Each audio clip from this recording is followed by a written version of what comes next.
दोस्तों स्वागत है आपका हमारे YouTube चैनल में। दोस्तों ये बात सन 1650 की है, जब बीजापुर के सुल्तान आदिल शाह के कई किलों को शिवाजी राजे ने अपने अधिकार में ले लिया था। आदिल शाह ने अपने कई छोटे बड़े सेनापतियों को शिवाजी राजे को पकड़ने के लिए भेजा, पर उनमें से कोई भी शिवाजी राजे को पकड़ नहीं पाया। उन सभी को मुंह की खानी पड़ी। कुछ समय बाद बीमारी के चलते आदिल शाह की मृत्यु हो जाती है। आदिल शाह की मृत्यु के बाद बीजापुर की खाली पड़ी गद्दी पर आदिल शाह की पत्नी बड़ी बेगम अपने पुत्र अली आदिल शाह को बिठा के बीजापुर का कारभार अपने हाथ में ले लेती हैं। दूसरी तरफ शिवाजी महाराज रुकने का नाम नहीं ले रहे थे। वो लगातार अपने स्वतंत्र स्वराज का सपना लेकर आगे बढ़ रहे थे। इस बात की चिंता बड़ी बेगम को खाए जा रही थी। फिर उन्होंने शिवाजी के पिता शाहजी भोसले से बात की और उन पर दबाव बनाया कि वो अपने बेटे को समझाएं, लेकिन अपने पिता के समझाने पर भी शिवाजी राजे नहीं मानते और अपने स्वतंत्र हिंदू स्वराज का सपना लेके आगे बढ़ते रहते हैं। अब बड़ी बेगम का गुस्सा सारी हदें पार कर चुका था और अब वो किसी भी कीमत पर शिवाजी राजे को रोकना चाहती थी। कुछ समय बाद बड़ी बेगम ने आदिल शाही सल्तनत के खास सेनापतियों को बीजापुर बुलवाया और बताया कि कैसे भी करके शिवाजी को पकड़ लिया जाए, और भरे दरबार में कहा कि है किसी में इतना साहस कि वो शिवाजी को पकड़ के मेरे सामने ला सके। ये सुनते ही बीजापुर के दरबार में पूरी तरह सन्नाटा छा जाता है, मानो किसी के मुंह में जुबान ही नहीं है। कुछ देर तक सब एक दूसरे के सामने देख रहे थे, पर किसी की भी हिम्मत नहीं हुई कि वो इस काम के लिए आगे बढ़े, क्योंकि सभी जानते थे कि शिवाजी महाराज को हराना कितना मुश्किल है। फिर अचानक इस सन्नाटे को तोड़ती हुई एक आवाज़ सुनाई देती है कि मैं जाऊंगा शिवाजी को मारने। दोस्तों ये आवाज़ विजयपुरा के सूबेदार अफजल खान की थी। दोस्तों अफजल खान बेहद ही क्रूर, निर्दयी और शैतानी किस्म का इंसान था। आदिल शाह की हर बात उसके लिए मानो खुदा का हुक्म होता था। अफजल खान आदिल शाह सल्तनत का इतना वफादार था कि वो आदिल शाह के लिए कुछ भी कर सकता था। अफजल खान ने अपनी तैयारी शुरू कर दी। उसके पास 20,000 घोड़सवार, 15,000 पैदल सिपाही, 90 हाथी और 100 तोपें थी। ये सब मिलाकर उसने एक विशाल सेना खड़ी कर दी थी। फिर वो इस विशाल सेना को साथ लेकर बीजापुर से निकलता है। बीजापुर से निकलने से पहले वो रास्ते में आने वाले सारे छोटे बड़े गांव और कस्बों को एक संदेश भिजवाता है कि शिवाजी के खिलाफ युद्ध में वो सब उसका साथ दें, और जो भी गांव वाले उसका साथ देने को राजी नहीं होंगे वो उस गांव को तबाह कर देगा। यह संदेश सुनकर बहुत से गांव अफजल खान से डरकर उसकी अधीनता स्वीकार कर लेते हैं, और जितने गाँव ने साथ देने से इनकार कर दिया उन सारे गाँव कस्बों को अफजल खान बर्बाद कर देता है और राजगढ़ की ओर आगे बढ़ जाता है। शिवाजी राजे के गुप्तचर जो भी हो रहा था उस पर नज़र बनाए हुए थे, और वो ये सारी खबर शिवाजी राजे तक पहुंचाने के लिए निकल पड़ते हैं। शिवाजी महाराज अपने राजगढ़ के किले में थे, तभी गुप्तचर वहां पहुंचते हैं और शिवाजी राजे को सारी सूचना देते हैं कि अफजल खान अपनी विशाल सेना के साथ शिवाजी राजे को मारने राजगढ़ की ओर आ रहा है। सूचना मिलते ही शिवाजी राजे एक आपातकालीन बैठक बुलाते हैं। इस बैठक में वो सारे बड़े मंत्री और सेनापतियों को बुलाते हैं। सबके साथ मिलकर सलाह मशवरा करते हैं कि आने वाली अफजल खान की सेना के साथ क्या रणनीति अपनाई जाए। इस बैठक में सब लोग मिलकर यह तय करते हैं कि अफजल खान को राजगढ़ पहुंचने ही ना दिया जाए। वो तय करते हैं कि हम प्रतापगढ़ में ही अफजल खान को रोककर वहीं उसी से युद्ध करेंगे। दोस्तों अब राजगढ़ में भी युद्ध का माहौल बन गया था। सारे मंत्री, सेनापति और खुद शिवाजी राजे युद्ध की तैयारी में लग गए थे। पर दोस्तों सभी जानते थे कि शिवाजी राजे अपनी युद्ध नीति के लिए बहुत मशहूर थे। वो युद्ध में अपने सूझबूझ से कुछ ऐसा कमाल करते थे कि सामने वाली सेना को हराना बहुत ही आसान हो जाता था। हर बार की तरह इस बार भी यही होने वाला था।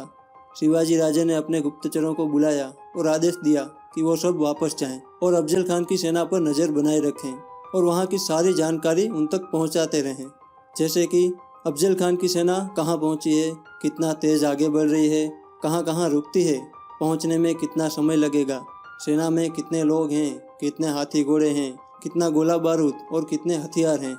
यह सारी जानकारी गुप्तचरों को महाराज तक पहुंचानी थी, और अपने कुछ खास गुप्तचरों को राजे ने कहा कि वो अफजल खान की सेना में शामिल हो जाएं और उन लोगों की रणनीति जानने की कोशिश करें और उनकी सेना में जितनी भी कमजोरियां हो वो जानने की कोशिश करें। अंत में राजे यह कहते हुए अपने गुप्तचरों को जाने का आदेश देते हैं कि बारीक से बारीक जानकारी भी आपसे छूटनी नहीं चाहिए। हमें किसी भी तरह अफजल खान को हार का स्वाद चखाना है। गुप्तचरों ने अपना काम बखूबी पूरा किया। कुछ दिनों के बाद शिवाजी राजे तक सारी जानकारी पहुंचा दी कि अफजल खान की सेना में कितने लोग हैं, कितने हाथी घोड़े हैं, कितना गोला बारूद और कितनी तोपें हैं। गुप्तचरों ने एक दूसरी बात का भी पता लगाया कि अफजल खान के साथ उसका एक घोड़ा फतेह जंग हमेशा रहता है। वो घोड़ा उसे बहुत ही प्रिय है। वो फतेह जंग के बिना किसी भी युद्ध में नहीं जाता। उसका मानना है कि जब तक फतेह जंग उसके साथ है तब तक वो हर युद्ध में फतेह होगा। इसी वजह से वो घोड़े की अपनी जान से भी ज़्यादा देखभाल करता है। दिन रात 15 सिपाही उस घोड़े की सुरक्षा के लिए मौजूद रहते हैं। यह सारी जानकारी मिलने के बाद शिवाजी राजे के दिमाग ने अपना काम शुरू कर दिया। शिवाजी राजे ने अपने गुप्तचर से कहा कि कुछ भी करके उस घोड़े को मार दो, पर उसे इतनी चालाकी से मारना कि किसी को शक ना हो। गुप्तचर अपनी सूझबूझ से घोड़े के खाने में जहर मिला देता है और वो घोड़ा फतेह जंग मर जाता है। यह खबर सुनकर अफजल खान को गहरा सदमा लगता है। उसके दिमाग में एक वहम बैठ जाता है कि फतेह जंग के बिना वो अब ये युद्ध कैसे जीतेगा। समझो कि शिवाजी राजे की योजना काम कर गई। अफजल खान के मन में हार का बीज बो दिया राजे ने। फतेह जंग की मौत की वजह से अफजल खान बहुत ही गुस्से में था। वो पूरी तरह अपना आपा खो बैठा था। उसी गुस्से में वो और तेजी से अपनी सेना को बिना रुके आगे बढ़ाता जाता है। तभी अफजल खान तक ये खबर पहुंचती है कि शिवाजी महाराज प्रतापगढ़ में हैं। अफजल खान और उसकी सेना लगातार आगे बढ़ने लगते हैं। अफजल खान की सेना जावली के जंगल तक पहुंच जाती है। अब अफजल खान और शिवाजी के बीच सिर्फ जावली का जंगल रह गया था, पर अफजल खान जावली के जंगल में जाने की कोशिश नहीं करता, क्योंकि वो शिवाजी राजे की छापामार युद्ध नीति से परिचित था और वो जावली के जंगल से थोड़ी दूर वाही में ही अपना पड़ाव लगाता है। इस तरफ शिवाजी राजे भी प्रतापगढ़ पहुंचकर आगे की रणनीति बनाने में लगे हुए थे, क्योंकि शिवाजी राजे ये अच्छी तरह जानते थे कि आमने सामने के युद्ध में अफजल खान को हराना मुमकिन नहीं है। इसीलिए शिवाजी राजे अपनी कूटनीति का प्रयोग कर अफजल खान को फंसाने की योजना बना रहे थे कि तभी अफजल खान के मंत्री कृष्णाजी भास्कर अफजल खान का एक संदेश लेकर प्रतापगढ़ में आते हैं, जिसमें लिखा होता है कि अगर शिवाजी चाहें तो बिना युद्ध किए बातचीत से ही ये मसला सुलझाया जा सकता है, जिसके लिए शिवाजी को आदिल शाही जागीरों और किलों को वापस कर उनकी अधीनता स्वीकार करनी होगी, और अगर यह सुझाव शिवाजी राजे को मंजूर नहीं है तो फिर युद्ध होगा और अफजल खान शिवाजी, उनके साथियों और पूरे स्वराज को तबाह कर देगा। कुछ देर की खामोशी के बाद शिवाजी राजे कहते हैं कि अगर बिना युद्ध किए ही ये मसला सुलझाया जा सकता है तो मैं भी यही चाहूँगा। मैं भी अफजल खान साहब से मिलकर बातों से ही इस मसले को सुलझाना चाहता हूँ।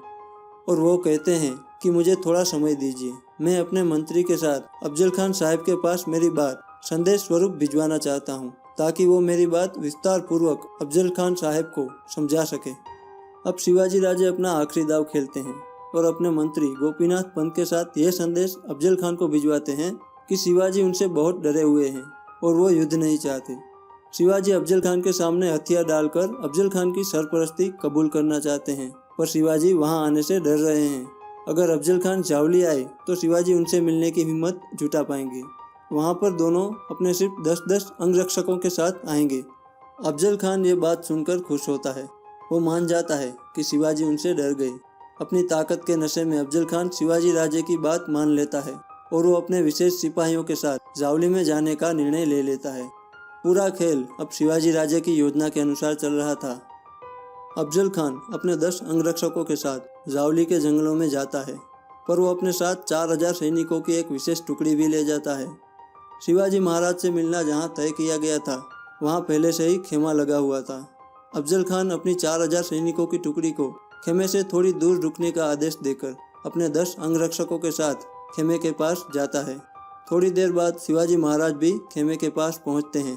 अफजल खान को लगता है कि 4000 सैनिकों की टुकड़ी के बारे में शिवाजी महाराज को नहीं पता, पर असल में शिवाजी महाराज के पास वो सारी जानकारी थी और वो भी अपनी पूरी तैयारी के साथ आए थे।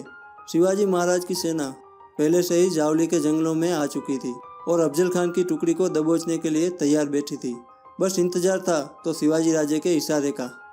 आखिर 2 साल के लंबे इंतजार के बाद 10 नवंबर 1659 के दिन दोनों की मुलाकात होती है, जिसका शिवाजी राजे और अफजल खान दोनों को बेसब्री से इंतजार था।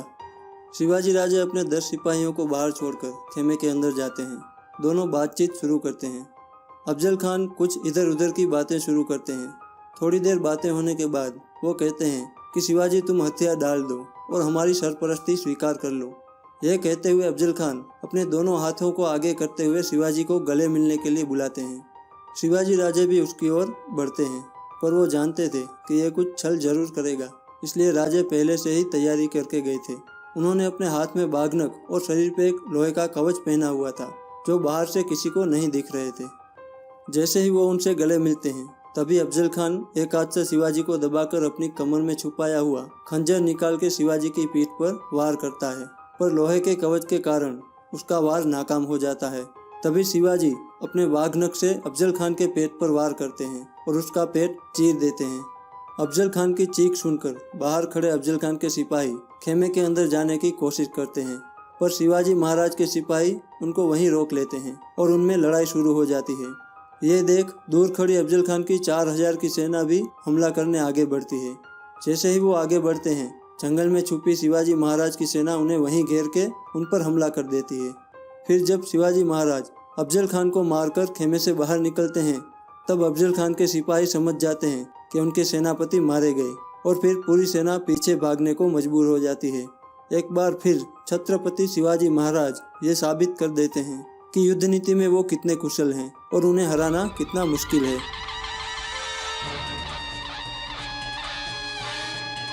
दोस्तों, कैसी लगी आपको ये एपिक गाथा? अगर ये वीडियो आपको पसंद आई हो तो फटाफट इसे लाइक कर दीजिए और हमारे चैनल को सब्सक्राइब करके बेल आइकन क्लिक करना मत भूलिएगा। तो जल्द ही मिलते हैं एक और एपिक गाथा के साथ। तब तक के लिए अलविदा।